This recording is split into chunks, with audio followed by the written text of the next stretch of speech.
it's going to be very common in the industry to be required if you're a field landman or you're working as an independent to have a business entity, to your point. But there's some difference between just a business entity. You've got S corps, LLCs, partnerships. Maybe unpack a little bit the basic differences in these Yeah. types of entities, and what is the preferred entity that you tend to see for people in our profession? Yeah, and I think I should start this off by just saying like we talk about LLCs and LLCs. One, okay, I'm a CPA, I'm not an attorney, so Yeah. getting into the legal side of things, that's not where I play. All right. But just so the folks that are listening understand, an LLC is just a limited liability company. There's state laws, so every state's laws can be just a little bit different when it comes to an LLC. As far as tax purposes go, that LLC can be reported multiple different ways. So generally, we see an LLC be a really common entity type, good for professional services like Landmen or lots of other businesses, because its purpose is to help provide liability protection for you as an individual or as an owner of that business. For tax purposes, that can show up all kinds of ways. It could show up on your personal 1040 tax return that you file, like on your Schedule C, just as effectively as kind of like a sole proprietorship. It's just a single member LLC. I'm the only owner. I own it all, so I'm just going to report it there. I don't have anywhere else to put it. Those tend to raise, the Some IRS red flags. notice. Yeah. I mean, it's really common, so I don't ever sweat it over, somebody who reports and their LLC on their Schedule C.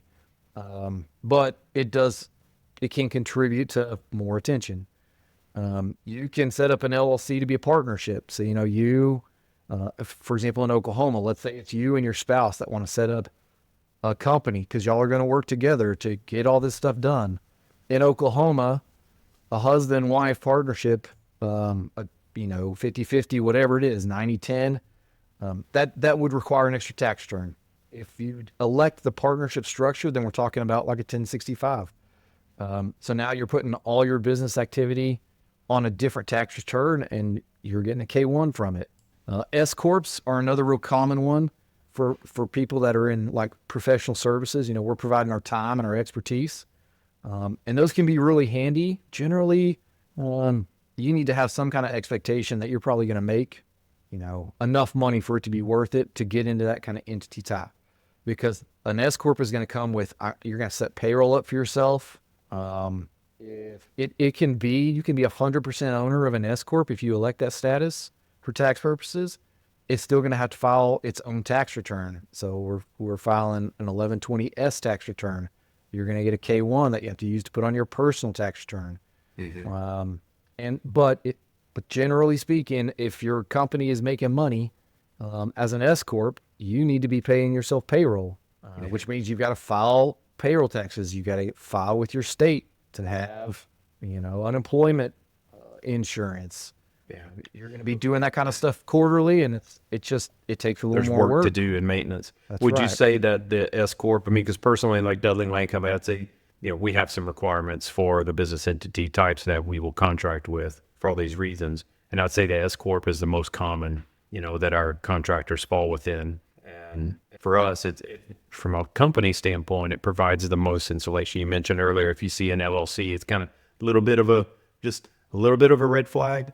What's the difference there in the level of, I guess, legitness of an S corp being a standalone protected business entity versus just a single member LLC going under a social security number as opposed to a tax ID?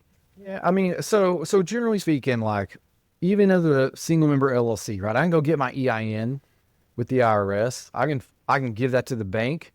They'll accept it. I can give your company a W-9 with my single member LLC's name on it, my EIN for tax purposes.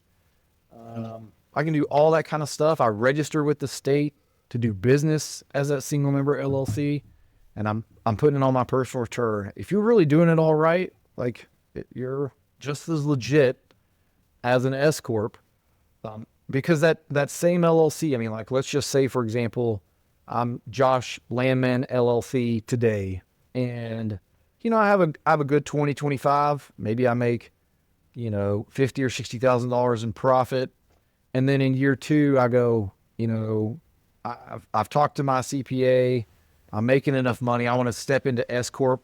All I have to do is make an election for tax purposes, and I just convert my, you get the appropriate paperwork filed with the IRS, and I'm converting my single member LLC into an S corp. And as far as its EIN is concerned, and the name of the business, it's the same entity. I'm just filing it for tax purposes different. Yeah. Josh, on the taxes for the S corp, isn't one of the primary reasons a lot of single members will do that is to where they can not have payroll taxes on their distributions?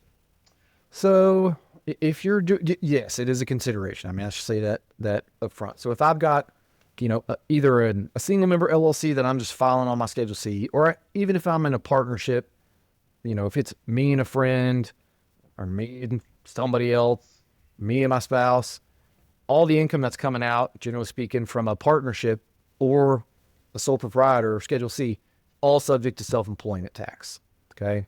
So that's where you're getting into kind of like the payroll tax differences. If I elect S status, then I'm supposed to pay myself payroll. A salary. Yeah. Right. Of some reasonable amount. And generally the way I approach that is like, if you were to pay someone to do your job for you, how much would you pay that person? That's a good, just kind of safe place to start. If apply some common sense to it. If I hired the guy next door to do this stuff for me, what would I have to pay that guy? It's a kind of a gray area. I mean, you can go online and spend a few $100 and do a payroll survey nowadays, which it's way faster. You just kind of describe the job that you have, and you get, a little sheet back, a report back that says, here's reasonable salary for the position you're looking for. Yeah. But we always just start with kind of, what would it take to pay someone else to do what you do? That's a pretty good place to start as far as reasonable salary goes. Right. And I've seen people come in from other places who ask us to kind of get involved, and they've got a new S corp.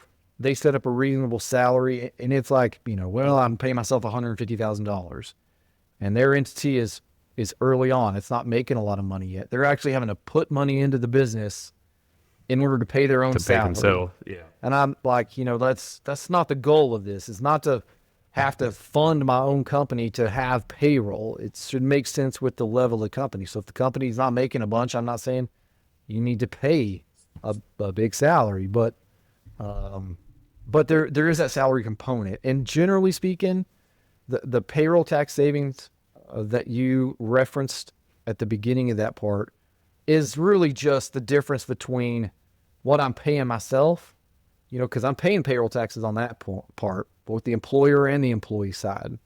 And then the distributions that I can take, the net income in excess of what I'm paying myself. As the business owner. If I had $200,000 in revenue and I paid myself $100,000, I'm paying payroll taxes on $100,000.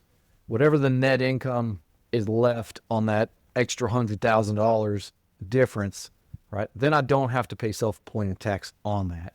So it can definitely save some money. If you select the appropriate. Yeah.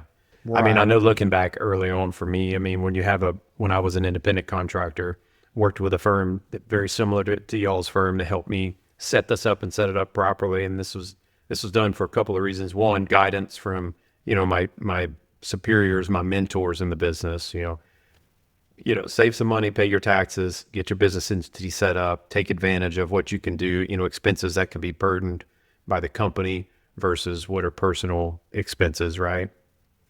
So I set all that up. I was also required, by the group that I was working for to have an appropriate business entity set up so that they were protected and our clients were protected from, the IRS coming after them, or a Department of Labor audit, showing that I was an employee versus a contractor. But,